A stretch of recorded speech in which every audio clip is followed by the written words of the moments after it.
Bienvenidos a otra sesión de la Cumbre Global de Terapia Asistida con Psicodélicos. Soy la doctora Geeta Baid, psiquiatra y psicoanalista que practica la psicoterapia asistida con ketamina en la ciudad de Nueva York y seré su coanfitriona para esta sesión. Hoy tengo el placer de entrevistar al doctor Bessel van der Kolk. Bienvenido, doctor van der Kolk. Es bueno estar aquí, Geeta. Gracias por unirte a la cumbre y realmente estoy deseando tener nuestra conversación hoy. Primero que nada, me gustaría compartir un poco de contexto con nuestra audiencia, aunque no creo que necesites mucha presentación.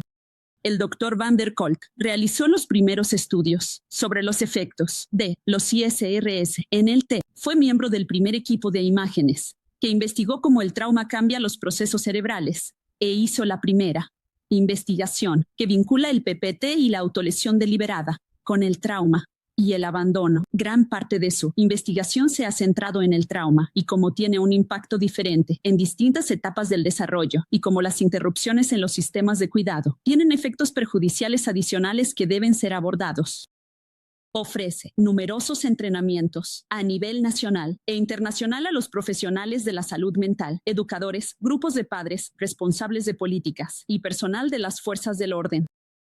Es el autor del bestseller del New York Times, The Body Keeps the Score, que ha sido traducido a más de 35 idiomas y tiene más de 150 artículos científicos revisados por pares. Dr. van der Kolk, bienvenido. Hola, bueno estar aquí. Sabes, tengo tantas preguntas que hacerte. Volví a leer tu libro y nunca deja de impresionarme la brillantez de tu trabajo. Quizás podríamos comenzar discutiendo cómo ves el trauma, la naturaleza del trauma y cómo impacta tanto la mente como el cuerpo. Bueno, trauma en griego significa herida, y el trauma es una experiencia que te deja herido, que te deja atrapado, que te abruma. Así que es una experiencia abrumadora ante la cual básicamente te desmoronas.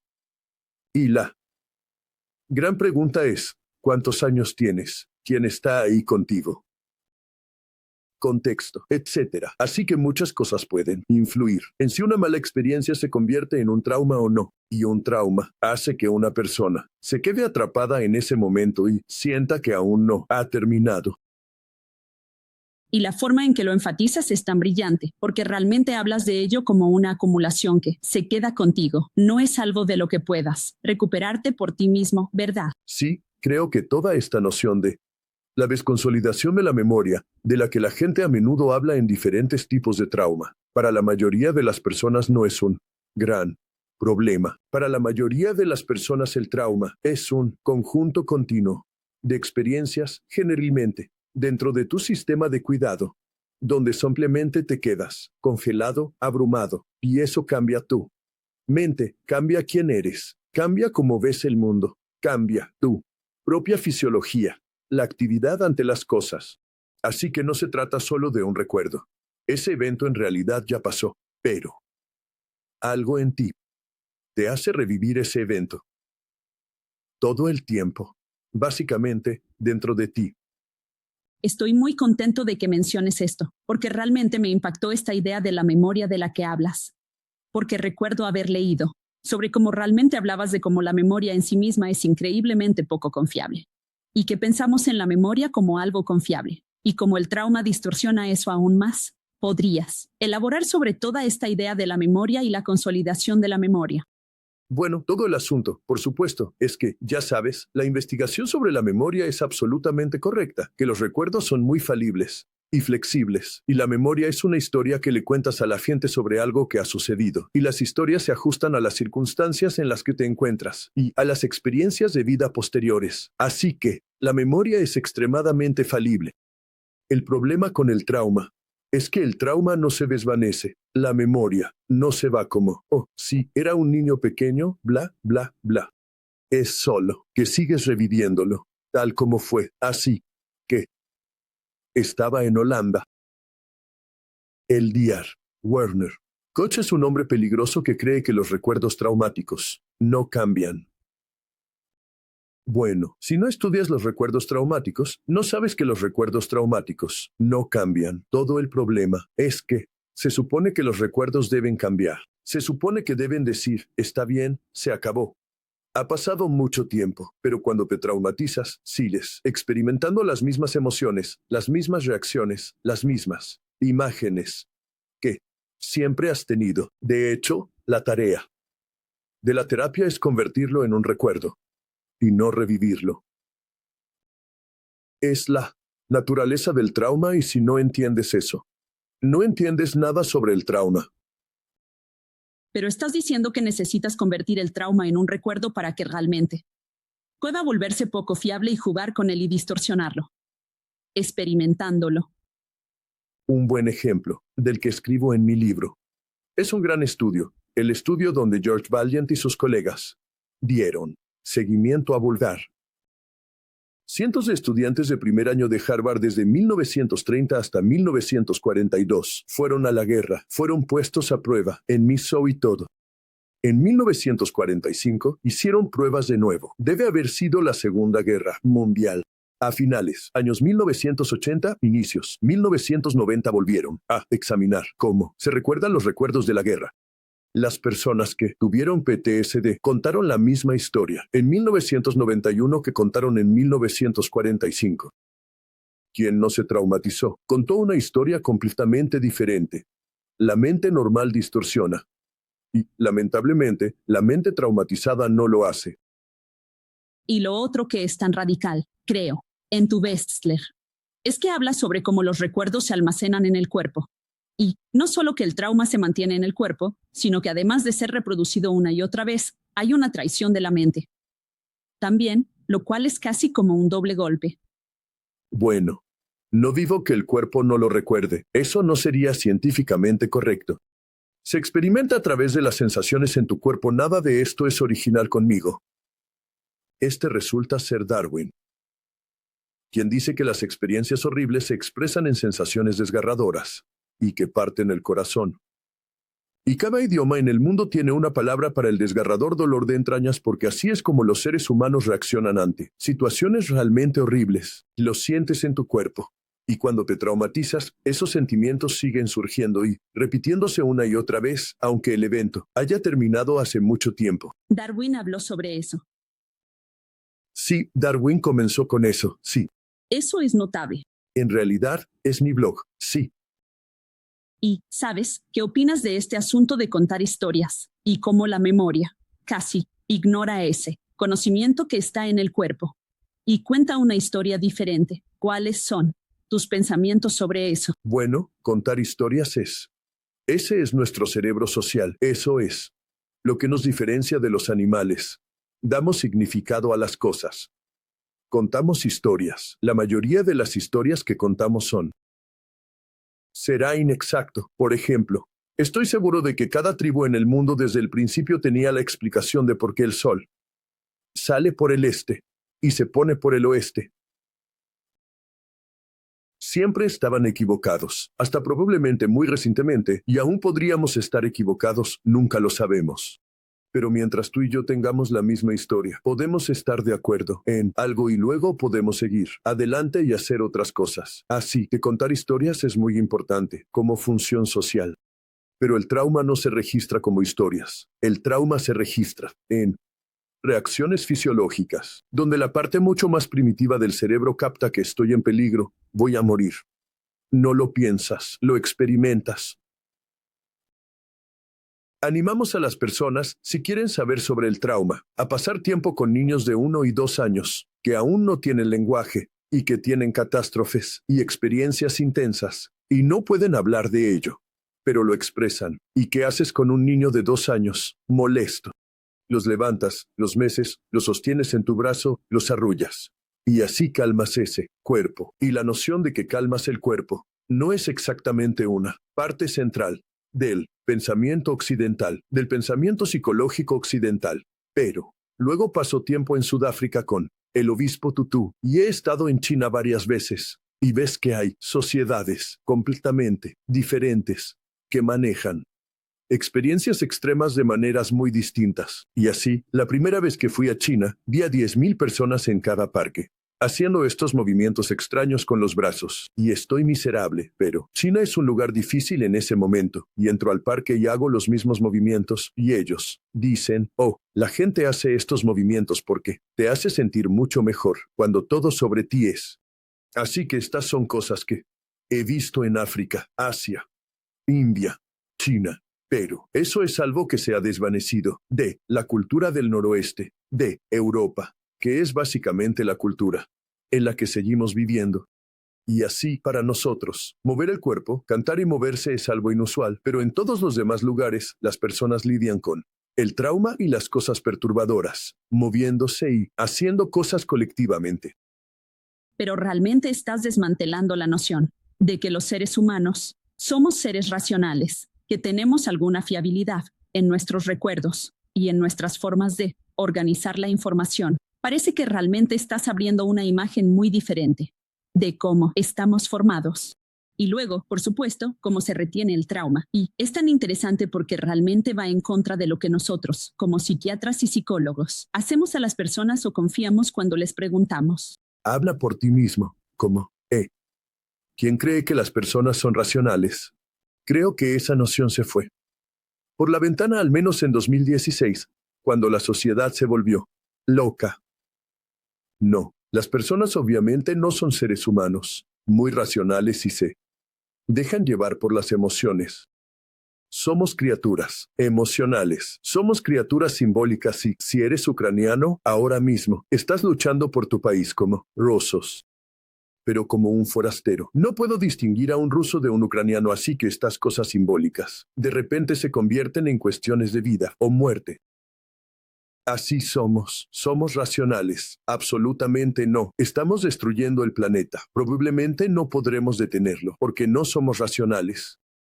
Entonces, esta idea de sentarse y discutir de una manera racional lo que te sucedió, obviamente no eres un gran fanático de este tipo de enfoque. ¿Qué piensas al respecto? De hecho, soy un gran admirador de que las personas encuentren un lenguaje para su experiencia interna. Esa es una parte muy importante y eso es en lo que, con suerte, los psicoterapeutas son buenos. Puede que no sean buenos en muchas otras cosas y hay una noción equivocada entre los psicoterapeutas de que tienen que ser un supermercado que pueda proporcionar todo lo necesario para que las personas sanen. Pero encontrar un lenguaje para tu experiencia y poder ponerlo en un contexto es una parte muy importante de la sanación. Pero saber por qué estás mal no te hace estar menos mal. Ahora sabes por qué estás mal, pero es bueno saber por qué estás mal, porque entonces puedes decir, bueno, de ahí viene. ¿Qué pueden hacer al respecto? Pero mientras no tengas un lenguaje para ello, no hay nada que puedas hacer al respecto. Así que el lenguaje es tremendamente importante.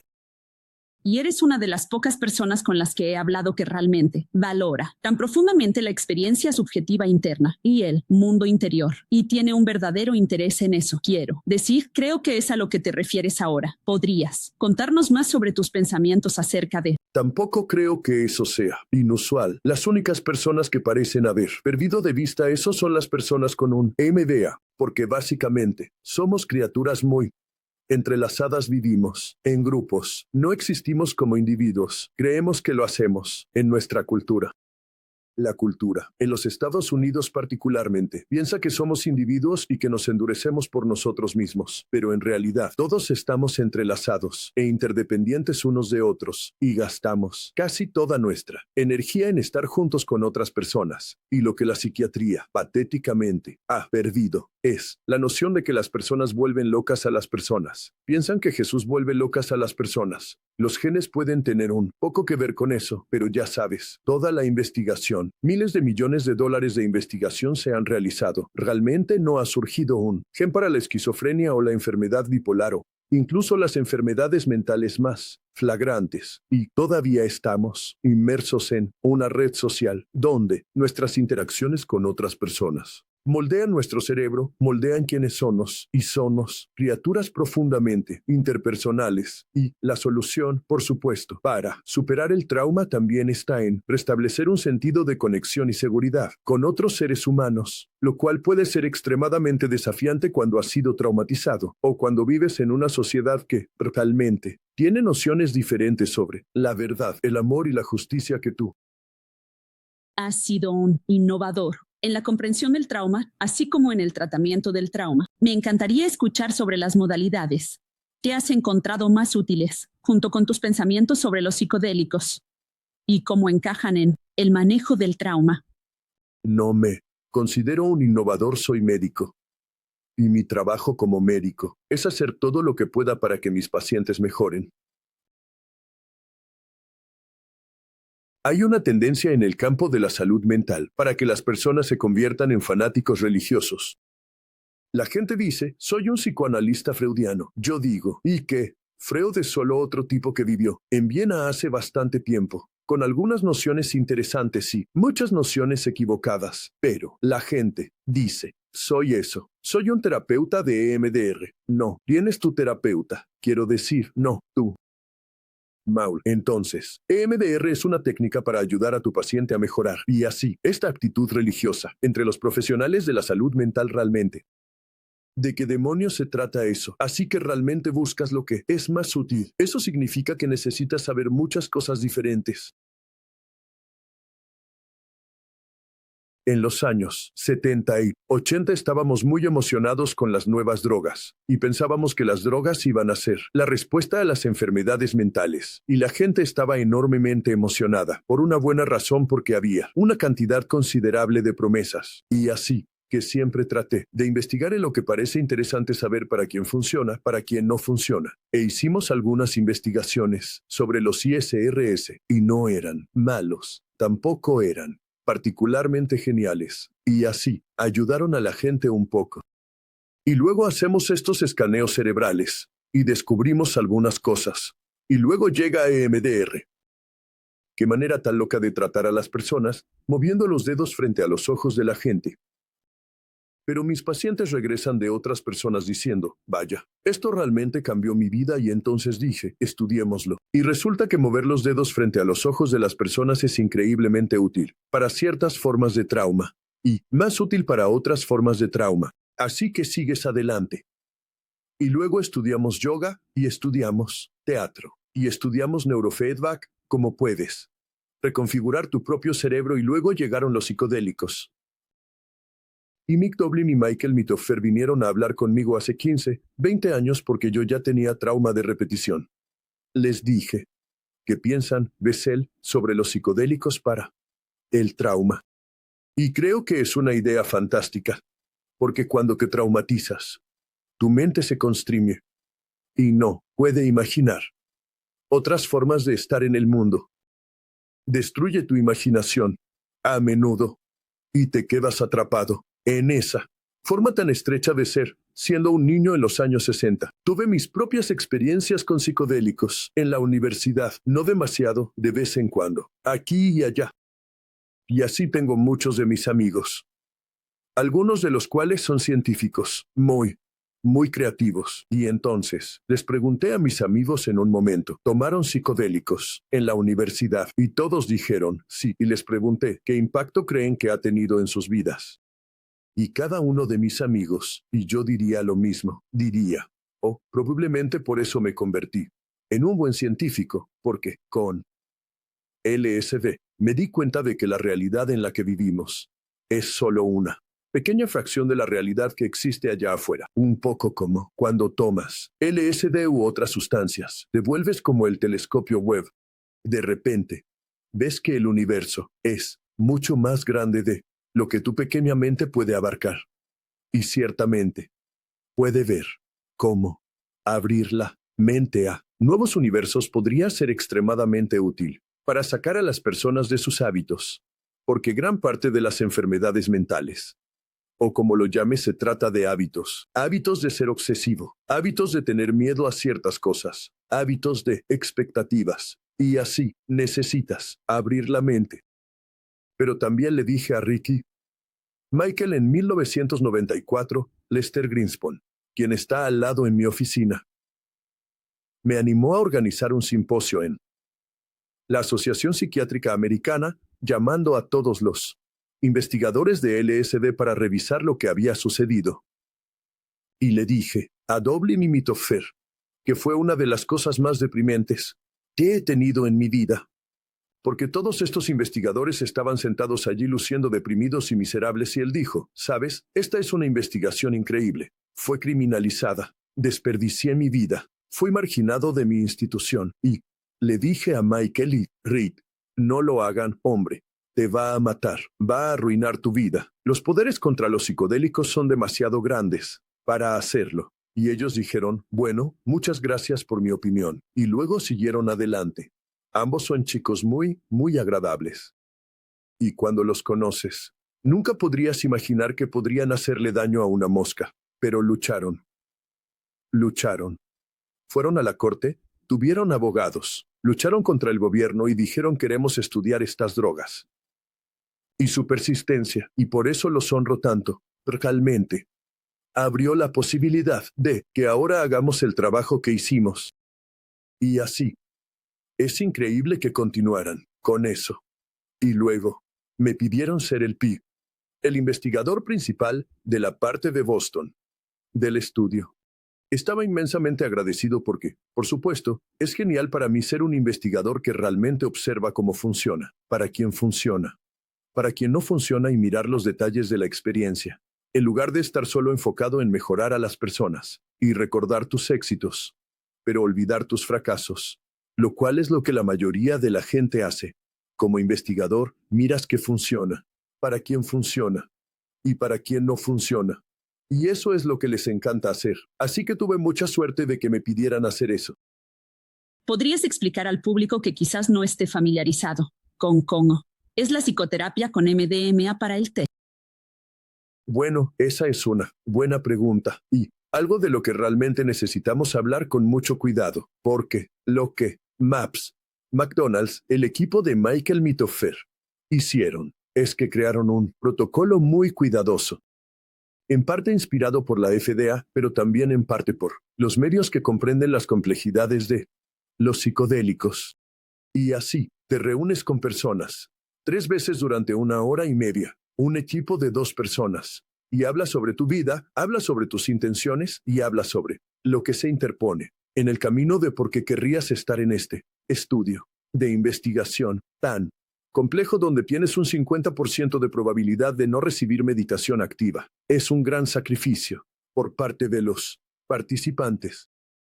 Pero te reúnes intensamente y después de 4 horas y media, te preparas para ir y pasar un día entero con MDMA. Entonces llegas por la mañana, no has comido, dejas de tomar todos los medicamentos que estás tomando, lo cual para algunas personas es bastante difícil. Y luego te sientas allí durante 8 horas ya sea con placebo o con MDMA, con éxtasis. Y todo tipo de cosas surgen. Y estas son personas, la mayoría de las cuales tienen historias realmente horrendas de trauma, como el tipo de cosas que, incluso yo, como terapeuta experimentado y bastante optimista, a menudo, cuando escucho sobre un nuevo tema y estudio, pienso, no hay manera de que esta persona mejore. Existen estas adaptaciones incorrectas de larga data, y sentirse victimizado, y tener problemas en las relaciones, ser incapaz de defenderse o explotar con las personas. Y realmente, vidas muy, muy, muy difíciles. Y a menudo mi reacción es que nada va a arreglar a las personas tan rápidamente. Y así la gente viene para todo el día, tienen experiencias, profundizan en sí mismos, y lo que ves clínicamente es que las personas van a lugares a los que normalmente no han ido, se acuestan con antifaces en los ojos. Así que realmente bloqueas el mundo interno, entonces vas hacia adentro y prestas atención a ti mismo. Y a medida que eso sucede, a menudo, surgen cosas muy difíciles. Y cuando la gente dice que apaga la amígdala es la parte de tu cerebro que da señales de peligro, no creo que eso sea completamente cierto.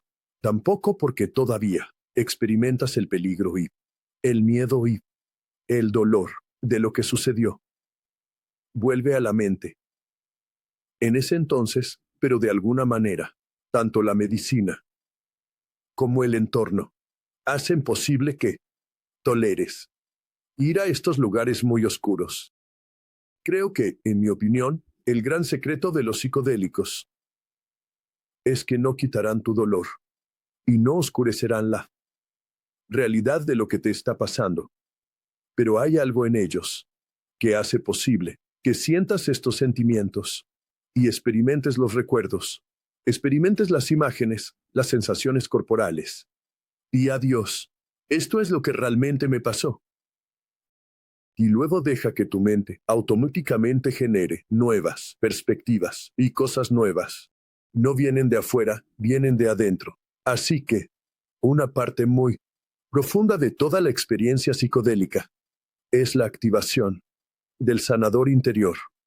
Y eso es realmente, una y otra vez, un proceso extraordinariamente conmovedor y hermoso cuando las personas que han tenido vidas terribles comienzan a abrir nuevas posibilidades y nuevas perspectivas dentro de sí mismas, lo que es sorprendente. De esto es que el terapeuta realmente no forma parte de inculcar eso.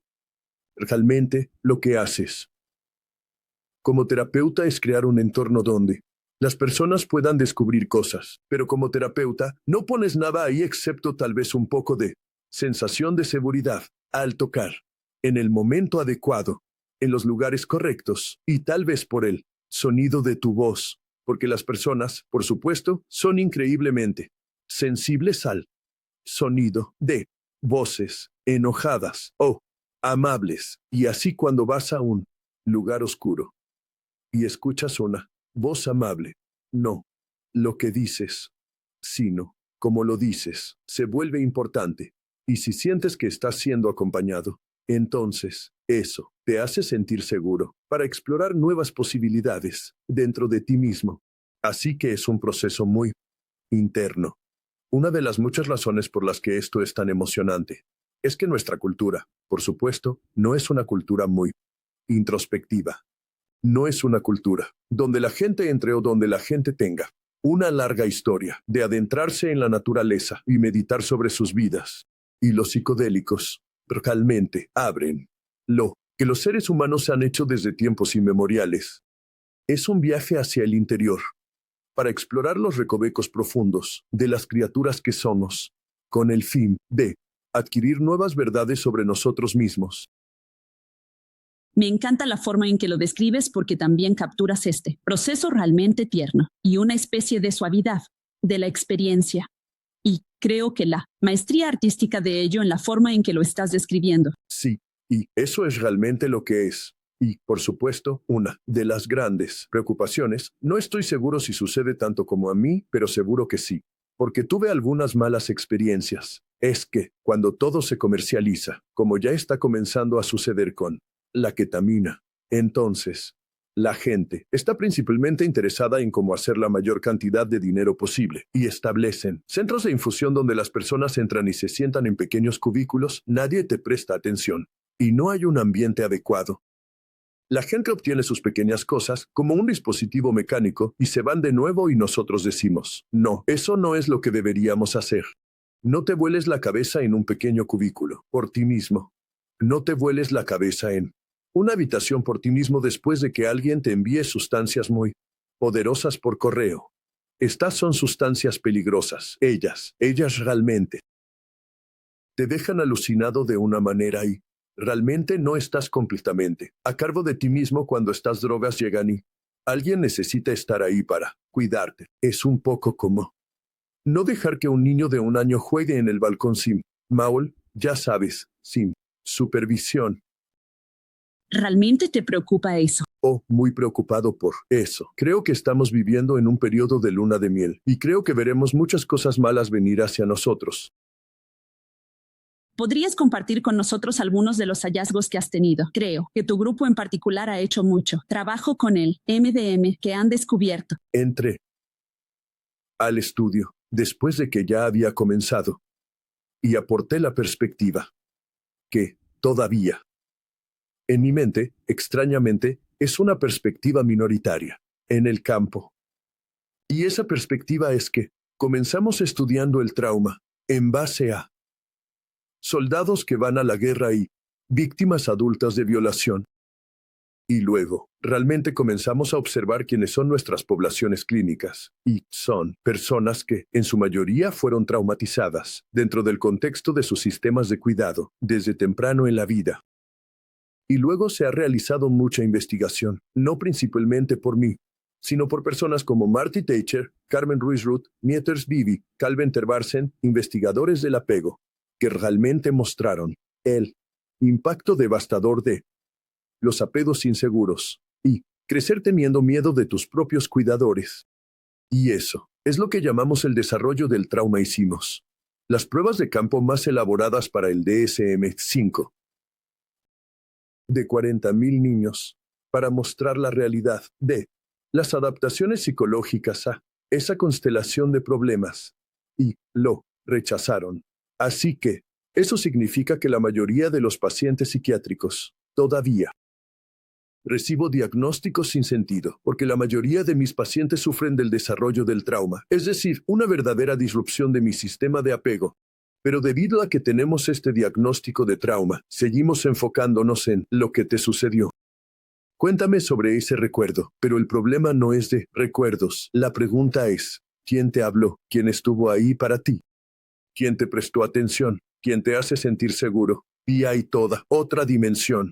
Y así, como se había centrado en el puro tech y en los eventos, y desarrollamos tratamientos muy efectivos como el EMDR.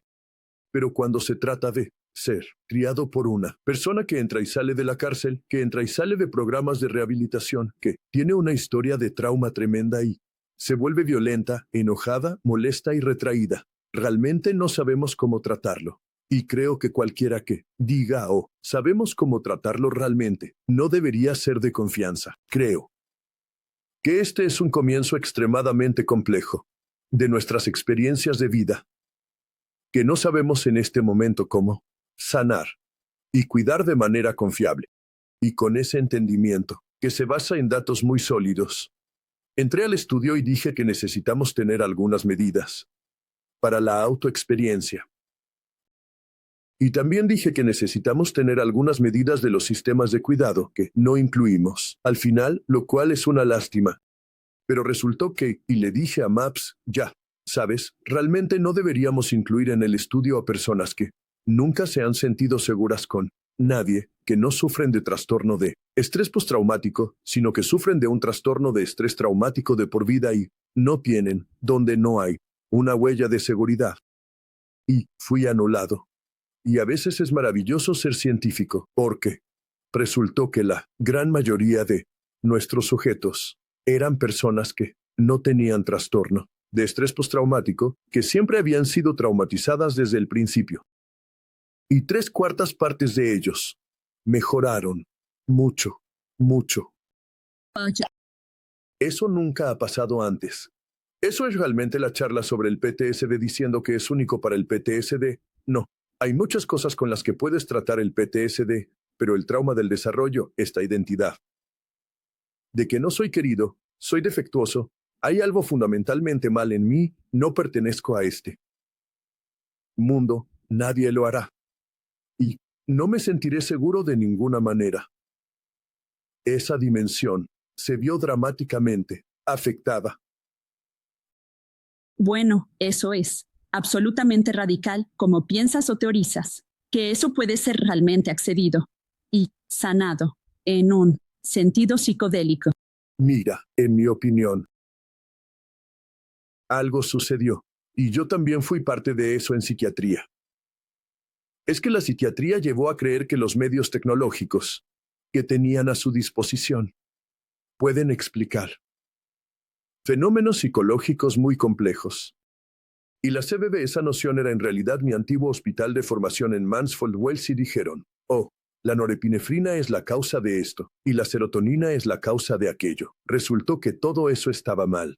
No era una mala hipótesis en ese entonces, pero la noción de que un proceso químico puede explicar los procesos mentales es, tal vez algún día lleguemos allí, pero es una tontería en este punto. Tom Insel acaba de salir. Tom Insel fue el jefe del NIH durante 15 años y puso todo su dinero en investigación genética e investigación biológica. Dijo, billones y billones de dólares. No encontramos nada de práctica clínica. Así que, no me pidas que explique el profundo efecto de los psicodélicos con simples sustancias químicas, y si lo haces, perderé todo el respeto por ti inmediatamente. Lo que necesitamos hacer es volver a entender los procesos mentales. Y eso casi ha desaparecido de mi campo entonces. Una de las primeras investigaciones que hice sobre el trauma, por ejemplo, utilizó un shock de guerra. Y el taller está completamente pasado de moda ahora. Pero el taller es un instrumento extremadamente bien validado. Le muestras a la gente una mancha de tinta de colores, algo sin forma, y les dices, ¿qué ves aquí? Y los seres humanos son criaturas que crean significado, y así, todos vemos algo, casi todos vemos algo. Si no ves algo, estás en un problema peor, y lo que encontramos es que cuando estás traumatizado, ves cosas particulares, y te enfocas en colores, o formas específicas, que te llevan en la dirección de que tus emociones están a la vista. No puedes analizar cosas que te dicen algo sobre tu relación con el mundo que te rodea, cuán indefenso te sientes. El Rorschach es una hermosa manera de medir los procesos psicológicos. También estudié, intencionalmente, no con Piaget mismo, sino con un estudiante de Piaget. Así que aprendí mucho sobre los desarrollos mentales. El desarrollo mental no es como si tu hijo de 4 años tuviera más serotonina o más receptores de GABA que tu hijo de 3 años. No, hay un nuevo cableado que ocurre. Y en este punto de nuestra tecnología, realmente no estamos listos aún para decir cosas definitivas sobre el cableado. Y así, la biología es muy agradable y atractiva, pero vaya, estamos mirando el cerebro a través del telescopio de Galileo, en lugar de la web. Mira, eso es nuestros métodos. Son relativamente primitivos. Y pensar que lo simple, lo químico, lo que piensa, el cerebro nos dará la respuesta. Es muy prematuro. Y esa noción en realidad tiene un efecto muy devastador en nuestros campos, en mi opinión, porque la gente perdió de vista los procesos mentales, cómo piensa esta persona. Cómo se ve la realidad interna de esta persona. El DSM no captura eso. Tiene que ver con la flexibilidad mental. Tiene que ver con entender el punto de vista de otras personas. Es ser capaz de negociar diferencias interpersonales. Es poder determinar qué es relevante y qué no lo es. Y es en esas áreas donde los trastornos mentales pueden enfrentar procesos mentales, pero hemos dejado de estudiarlos. Necesito regresar allí. Creo que los psicodélicos son una oportunidad de oro para volver a estudiar los procesos mentales. Sabes, hablas de cómo, ciertamente con la psicoterapia asistida por MDMA o psicodélicos, uno puede casi procesar el trauma que están reteniendo, o los recuerdos, o procesos. ¿Crees que realmente puede abrir esos caminos críticos para añadir enriquecimiento interno en mentes empobrecidas o en personas que nunca han tenido eso para establecer nuevas huellas? ¿Crees que eso es lo que has estado viendo? Todavía escucho un poco de, ¿cuál es el circuito neuronal? Algún día podremos filmar nuestra neurocirugía, pero no puedo enfatizar lo suficiente que nuestras observaciones clínicas son mucho más precisas que lo que cualquier escáner cerebral puede decirte. Y, ¿sabes? Una gran inspiración para mí fue estudiar con Pat Ogden y Peter Levine, personas del cuerpo. No hay investigaciones sobre terapias corporales porque sería muy difícil de medir con nuestra tecnología actual, pero tienen videograbaciones. Y las cintas de video son evidencia, y así puedes rastrear la forma en que las personas mueven sus cuerpos y la forma en que las personas respiran. El sistema nervioso autónomo. Así que puedes ver cómo responden los cuerpos de las personas. Eso es lo que vemos. Observamos los procesos mentales. Y de hecho, lo que vemos es que con los psicodélicos, las personas son capaces de absorber realidades novedosas, de adoptar nuevas perspectivas. Y es suficiente quedarse ahí y no tener que decir, oh, hay un pequeño circuito entre la amígdala y la rotación del hipocampo. Eso lo lleva a un nivel más profundo de ignorancia.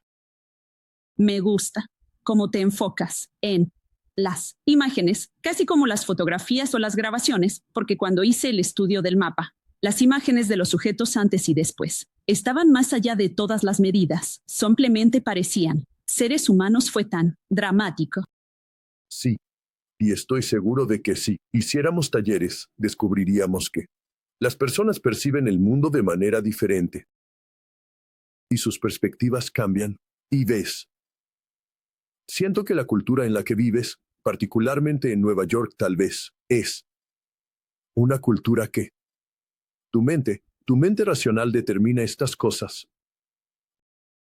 Pero sabes, cuando consumes psicodélicos, no hay nada racional en ello y no es como si no tuvieras revelaciones. Tal vez te gustaría decir, oh sí, he tenido un montón de ideas con psicodélicos. Pero no se trata realmente de ideas, se trata de que algo se anima, algo se mueve, algo te permite ver desde una perspectiva diferente. No es como, oh, de repente me di cuenta de eso. ¿Ves eso? No veo cuando viste que ves impresiones y diferentes tipos de nuevas experiencias o texturas incluso. Está en el nivel subprecortical. Así que, de nuevo, por eso es tan genial trabajar con bebés y niños pequeños, porque ellos tampoco tienen lenguaje todavía, y los ves pasar por cambios asombrosos. No porque entiendan algo, sino porque algo se reorganiza en sus pequeñas mentes. Así que llegan a comprender. Oh, necesito caminar, o si empujo eso, ¿se caerá o sí? Jalo a ese perro por la cola, me morderá, ¿cómo? Para entender las conexiones. Es un crecimiento en la comprensión, y eso es lo que veo en los psicodélicos, que la gente simplemente obtiene una perspectiva radicalmente nueva y dice, oh, ese pobre niño, ¿verdad? Muchos de los terapeutas suelen decir a sus pacientes, lo cual probablemente es algo bueno, que no fue tu culpa. Porque tú, Luis, siendo un niño, siempre sientes que esto me está pasando porque soy un mal niño. Y a veces un paciente puede decir, oh, muchas gracias, si piensas que no fue mi culpa, pero aún creo que es mi culpa. Sabes que esto no es algo nacional, o si le dices a la gente que no fue tu culpa, o que bueno saber que no es mi culpa, eso desaparece. No es una actitud muy central que no desaparece solo por entender. Y luego tienes una experiencia con psicodélicos y te quedas como, oh, ese pobre niño era tan pequeño. Mira lo que le pasó. Alguien debería haberlo abrazado, alguien debería haberle sonreído y decirle estoy tan contento de que estés viviendo con nosotros. Y así puedes crear en un nivel profundo, imaginativo, experiencial, pero no tanto verbal, nuevas realidades para ti mismo. Si pudieras diseñar cualquier estudio de psicoterapia psicodélica, ¿qué preguntas te gustaría responder? ¿Qué te gustaría incluir en él? Oh, primero que nada, me gustaría que, si llegamos a los informes, deberíamos pedir a los compañeros de trabajo, familiares y niños que hagan el informe. Por ejemplo, déjame darte un ejemplo. Primero que nada, tomé ketamina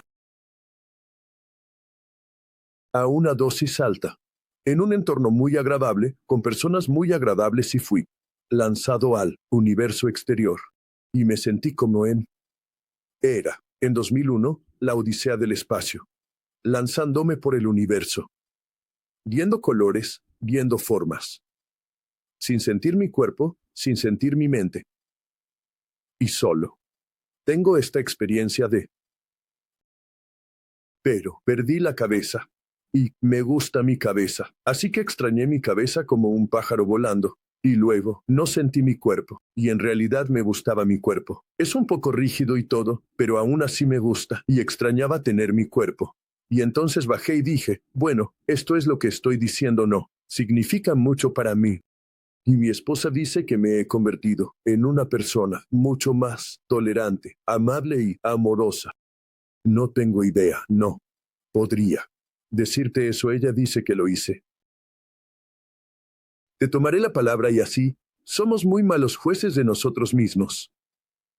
Y así necesitas evaluar estas cosas a un nivel más profundo y, de hecho, observar los patrones de comportamiento, cómo negocias tus conflictos con otras personas, cómo ves el punto de vista de otras personas y no te sientes amenazado por ello, cómo haces un plan. Entonces mides el funcionamiento ejecutivo, lo cual podemos hacer hoy en día. Mides la inhibición del impulso, lo cual podemos hacer hoy en día. Si hago escáneres cerebrales, observaría cómo cambian las redes de saliencia y ejecutivas del cerebro, porque son las redes las que cambian. Puedes concentrarte en lo que es relevante y ciertamente incluiría el taller. Gracias. Y también gracias por compartir tu experiencia. No tenemos mucho tiempo, pero me encantaría preguntarte, ¿sabes? Eres un escritor tan famoso y has tenido un gran impacto en la psiquiatría, la psicología y la cultura popular. Es una experiencia alucinante tener el éxito y el reconocimiento cultural de tu libro.